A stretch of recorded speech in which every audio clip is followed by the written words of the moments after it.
Hey guys, welcome back to Chapter Athletic. Today we are talking all things trails. Zoe and I are preparing for our first trail race, and we want to know everything that we need to know about how to get ready for that. Yeah, we do. So we are at Rumble in Wollongabba today, and we're going to be talking to Jamie Hunter, and he's going to tell us everything we need to know ahead of Noosa Trail Ultra.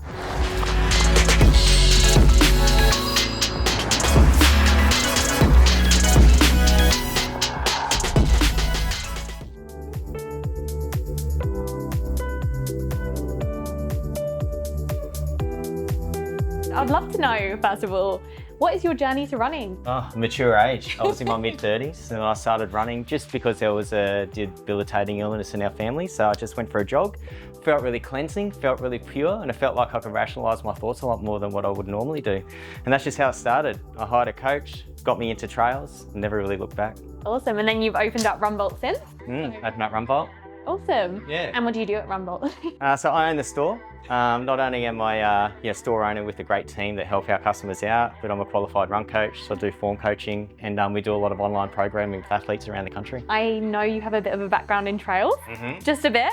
Can you tell us about some of the races that you've done? Trails is absolutely where it's at. You know, you build a lot of strength, a lot of endurance, and a lot of good mental sort of aspects with that as well. I've done races all over the world, mainly here in Australia, UTA. I've done Brisbane Trail Ultra, 100 miles. I've done backyard ultras, getting up to around about 280 kilometres there. I love my fast, short, fun Mount Cootha races here as well. But yeah, just anything and everything related to Pretty trails. lucky in Brisbane with having access to Mount Cootha. Very accessible. What are the essential items every trail runner needs, regardless of distance? Well, the first things first, a trail is unpredictable, unlike a bitumen road. So you need a grippy pair of trail shoes and be confident on your feet. But outside of that, from a safety aspect, you know, there's a lot more happening on trails with wildlife what there are on roads. So a snake bandage is really important, a first aid kit is really important, some food portions, hydration portions, but most importantly also let people know where you're going when you come back. Because the trail could turn left, it could turn right, could go straight ahead, and who knows where you end up. So I'm training for a 25-kilometre trail race. You are? And Darcy is doing a 50-kilometre. How does the packing and the preparation change from a 25 to a 50 to even options like 80 or 100? Really good questions, and generally you'll discover those answers during your training. So when you're training, you're doing some race simulations. So yeah, packing your pack, you're putting more accessible, as needed, more frequently items in the front, easy accessible pockets. But another good really thing to note is that when you get to 50 plus ultra distances, the races generally have mandatory gear. So you'll need to pack thermals or raincoats. You'll need to pack maybe 2 litres of hydration, not only a half a litre. Yeah. So first and foremost, have a look at the event page, have a look at the mandatory gear. Anything that you're not going to need, like a thermal or a raincoat, stuff it right down the back out of the way. You're not going to need that too often. Yeah. But anything else like food and drink and gels, have it really accessible, phone really here for your selfies, all that sort of stuff. But generally speaking, yeah, have a think about not only the distance, but how often you're going to be out there. A 25K run for you could be 2 hours, for someone else it could be 4.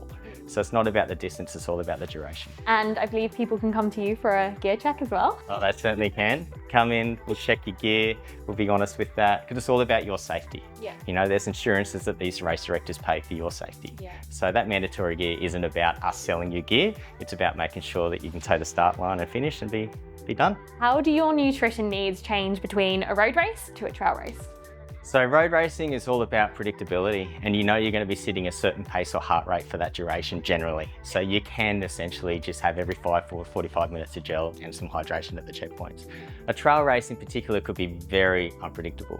So a 25K trail race with elevation could take you a lot longer. So you're going to have to sort of understand what your body's going to need when you're running flat and fast versus when you're running or hiking up hills. So, you know, taking down some gels with a bit of caffeine 5 or 10 minutes before an incline just to give you that boost and making sure that you're hydrated all the way through. So it's really knowing the course, actually. It's knowing the course. And as you get longer, like these processed style products that we have in store and gels and that, they're very refined. So they're designed to rapidly absorb into your body super quick. Yeah. And if you think about that, the quicker it's in, the quicker the impact. Yeah. And the quicker the crash. Yeah. So as we're running for longer, it's a good idea just to trial some solid foods like peanut butter honey sandwiches, banana, all those sorts of things. Fun. Yeah, it is. So yeah, the longer we run, the more we eat, Yeah. the more we stay fueled. Yeah.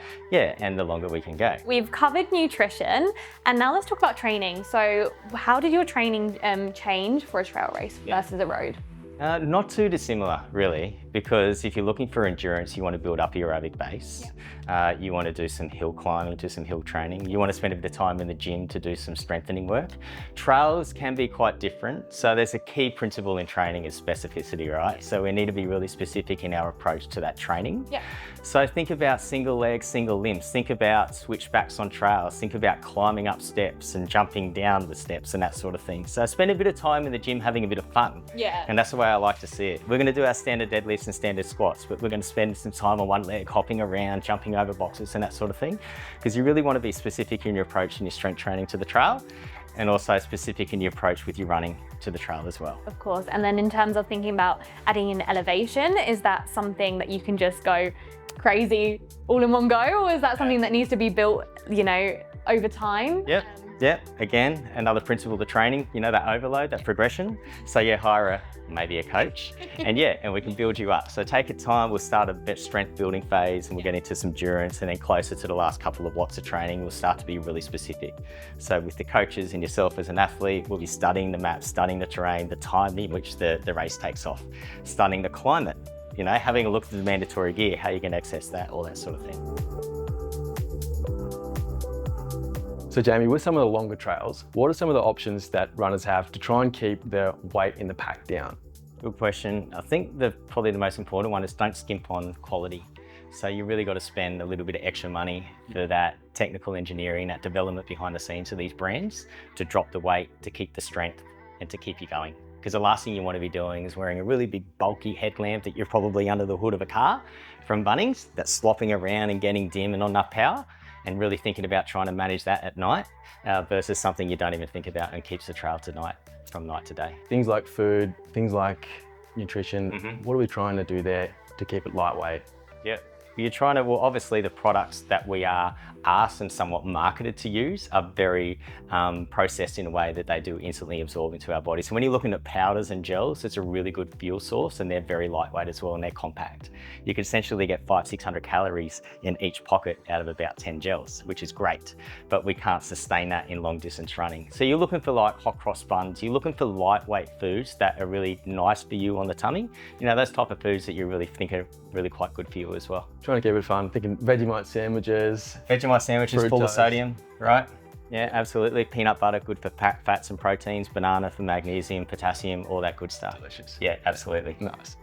So Jamie, we know that strength training is really important for our running athletes. Do you think it's better for them to get a session in before their run or after their run? Think that makes a difference? It can make a difference, but essentially what I've found that works really well for everybody is a Monday. Just say 9 out of 10 athletes are doing their long runs on Sunday.